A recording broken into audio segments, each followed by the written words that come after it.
I was asked by one of you to make a video on how to break up text. I think by this it was less to do with punctuation and more to do with how you're going to make your story flow over 12 spreads. Hi you Space Cats, I'm Jules. I write and illustrate children's books and I make videos on drawing and publishing every week. So if that's something that you like and interests you, make sure you subscribe and hit that ding dong bell. I'll be making a video on the intricacies of punctuation pretty soon. So if you want advice on where to put a semicolon or how many is too many exclamation marks, then make sure you keep an eye out for that scrummy video. This video took a little bit longer to make than I would normally do, but stick with it because I give a really good example of exactly how to break up your text towards the end. Let's say you think you've written a story that would be really good for a picture book. You'll be working with around 12 double-page spreads. That's the two facing pages that you see when you open a book. What you need to do is try and work out where the natural breaks would be and try to find a rhythm that will allow you to tell that story over those 12 spreads. Your first spread needs to give your reader the start of the story, the primary character, a setting, or something that springboards the start of the narrative. Your story climax, that's the part of the story where everything comes to a head and it's a real make or break moment for your character. That needs to happen around about spread 9 or 10. And of course the wrapping up or the successful finish needs to happen on that last spread. So that's the bare bones of it, but how exactly do you split up that text? With a picture book, your primary concern when you're thinking about the text of the book is to make sure that your reader wants to turn that page and see what happens next. In other words, don't give away every scrap of information. If there's something, a phrase or a word that you can put on the next page that makes that reader want to turn the page and find out what happens next. What about punctuation? Have you got any ellipses? That's the ... Perhaps that would be a good place to have a break. Have you got any questions? Maybe that's a good place to have a break because then on the next page you can have the answer. A really great way of doing this is to read your text out loud. You don't have to do it in front of people. If you want, just shut yourself away in the bathroom. But you might be able to hear where those natural breaks ought to occur. And if you're really serious about making picture books, then you should be reading as many picture books as you can get your hands on. It really is the best way to learn, to see how other people break up their text, what techniques they use, and maybe even things like illustrations, how they use that. A quick word about verbs and adjectives. Try to use active verbs that are going to grab your young reader's attention and supplement that verb with the right adjective. For example, the owl screeched becomes the owl screeched hungrily. But don't fall for that twaddle. If you've got one adjective that's good, two is going to be fantastic. For picture books you need to use those words sparingly. For example, the owl screeched hungrily and loudly is just too much for a picture book. You might have heard that phrase, show, don't tell. But what actually does that mean? Well, it means don't waffle on. Don't give countless descriptions about things or wander away from the main point. Get to the action as soon as possible and don't tell your reader what has happened. Show them by how their characters behave.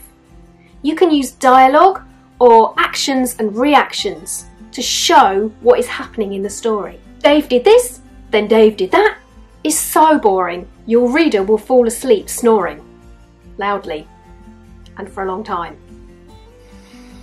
A picture book is a kind of to and fro experience between the person reading the book and the person listening to the book. You can add to the rhythm of that story by punctuating it with moments of suspense or surprise or perhaps changing the pace.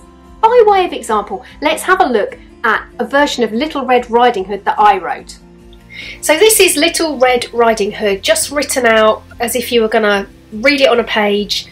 And it's got the punctuation in and it's got the lines in the right place, but it has no spreads. So what we want, the idea is we want to create 12 spreads, double page spreads, so that's two facing pages that are going to make the person, the reader, want to see what's on the next page. So on the first page, if we have a look at that first line, Our first couple of lines. On the edge of a small forest lived a girl called Ruby. She loved to look for squirrels and birds among the trees, and because her favourite coat was red, everyone called her. And then I've put a ... in there because I think that would be a really good place for a page break. So let's put that as spread 1. Spread 1. And Little Red Riding Hood, spread 2. So that you want to turn the page to find out what it is that people call her. So everyone called her, turn the page, Little Red Riding Hood.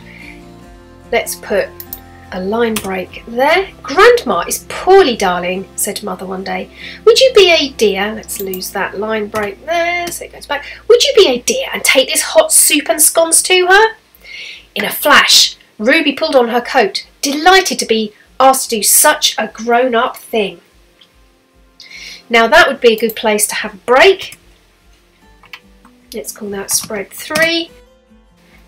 Because I can imagine there we've got a picture of her looking very pleased with herself and perhaps pulling on her coat and getting the things that she needs for her expedition. So spread 3. Granny also lived in the forest, but right in the middle. She had a lovely little cottage and it usually smelled of apple pies. Now that's a little bit of foreshadowing. That gives us a clue of something that's coming up later, but you won't necessarily know that until you read the bit that it's relevant to. And it usually smelled of apple pies when Ruby walked through the door. Now listen, said Mother. I'm trusting you to stick to the path. Don't wander off looking for dormice. You might get lost. So that would be a good place there to also have a new spread. Let's put that as spread 4 because it's setting us up in this spread. The fact that Mother is pointing out that she might get lost, that is actually giving us a little bit of a clue as to what might happen. And of course if as a child you might already know this story and you are expecting this, that you know that she's going to wander off the path. Ruby picked up her basket, loaded the soup and scones, a long piece of string, again another piece of foreshadowing clue there, a long piece of string, a pack of tissues and her water bottle, and waved to her mother. Stick to the path. Got it, she said. Just as she got to the first corner, she saw a red squirrel darting up the tree. Now, like the first spread, this would make a very good break here because we want to know what it is that she has seen. Just as she got to the first corner, she saw a ellipses, ... Turn the page. Red squirrel darting up the tree. Hello, whispered Ruby. And then I think probably on the facing page there would be this text. So it's a single page break there. So I won't put, well actually that would be, because it's the facing page, it's not a new spread. Further along the path there is a very naughty, very hungry, very smelly wolf. So we could have on the left hand side of the page we can have Ruby looking up at the squirrel going up the tree, and on the right hand side of the page with this text you've got the wolf perhaps hiding in a bush somewhere. His ears were so big that he had listened to the conversation and knew where Ruby was heading. He scampered off towards Grandma's house. Again, page break. Spread 6, so we are pretty much halfway through the story here. I'm getting the idea as to what's going to happen. It had taken Ruby a little while to get to Grandma's house, and on the way she had seen a blackbird, some sparrows, robin, 2 more squirrels, and a badger's bottom. She was feeling very pleased as she threw open Grandma's door. Now I can see that as being quite a funny page, because you could have all of those animals plus the badger's bum disappearing back down a hole, and then the feeling pleased as she threw open Grandma's door. You can imagine her arriving at the door, you know, I'm here kind of attitude. So that very active verb of threw is quite important in this bit. Hi Granny, it's me! The normal delicious smell of baking, remember those apples, was replaced by a stinky wet dog sort of smell. Gosh, thought Ruby, Grandma really is poorly. She hasn't washed for days. So let's give that just a line break here, and a new page break there. So let's call that spread, what are we on, 7? "I'm in here, dear," said a gruff voice from the bedroom. Gosh, thought Ruby, Grandma must have a very sore throat. And we can put a page break there, because that is going to show us perhaps a picture of the wolf in bed, and then she can be going through to the bedroom to find her and see what her grandma looks like. Ruby was very surprised to see how dreadful her grandma looked, and of course you and I know, and the reader knows, that this is actually the wolf. "Gosh," she said, shocked, "you look terrible. What big eyes you have." "Oh, not to worry, dear. They are all the better for seeing you with," said Grandma mysteriously. "But Grandma, what big ears you have." "Oh, it's part of the illness, but they're all the better for hearing you with." And there I think we should probably also have a page break, because spread 9, because now we've had those 2 of those, what big eyes you have, what big ears you have, and of course the next one is the teeth. So that's the sort of climax of the story. Let's see what happens. Now, quite shaken by her grandma's dreadful appearance, Ruby noticed something else. "Gosh, Grandma, what big teeth you have!"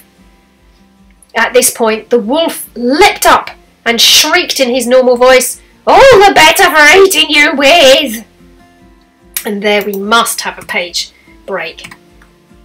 Spread 10, because this is where the ends start to be tied up. It all began to make sense. This wasn't Grandma. In the commotion that followed, and of course you can have a picture here of the wolf leaping up out of bed and Ruby's expression. In the commotion that followed, Ruby jumped back. The wolf's foot got caught in Grandma's best crocheted blanket.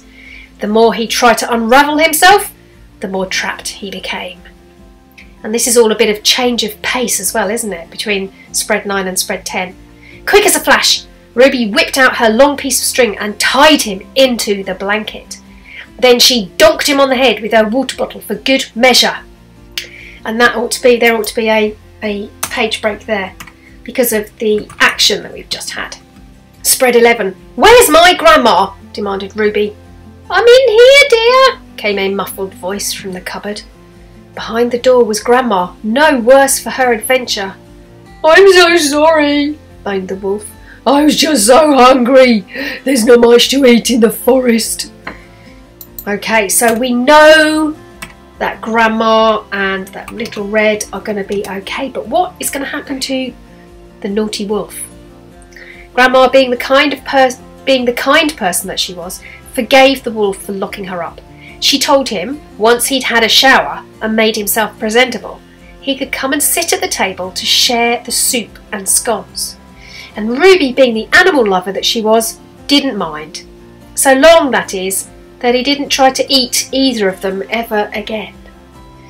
So if you think back to where we put those page breaks, we've got a little bit of punctuation in the ellipses that we've got a couple of times.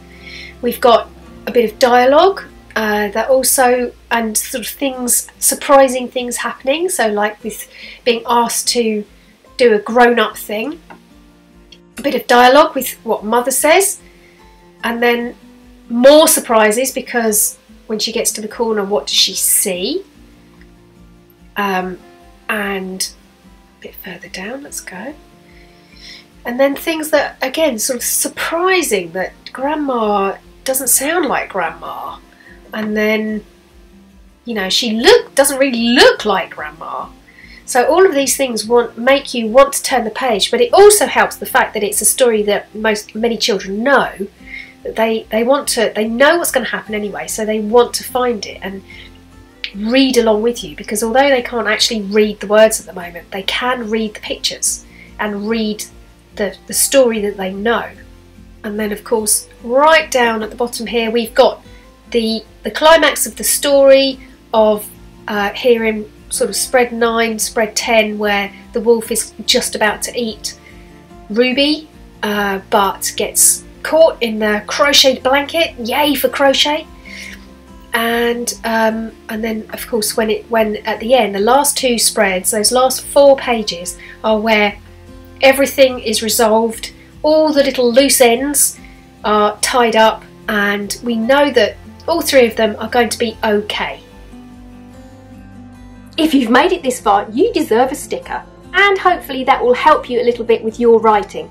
If you have any topics that you would like me to cover, then please do drop me a message, but also have a look in my playlist called Books and Publishing, because I've already covered loads of things in that. Next week I am looking at how you can break into illustration as a business, so write that on your hand so you don't forget. I'm off to sneeze at a cat. I'll see you next time. Nanu nanu!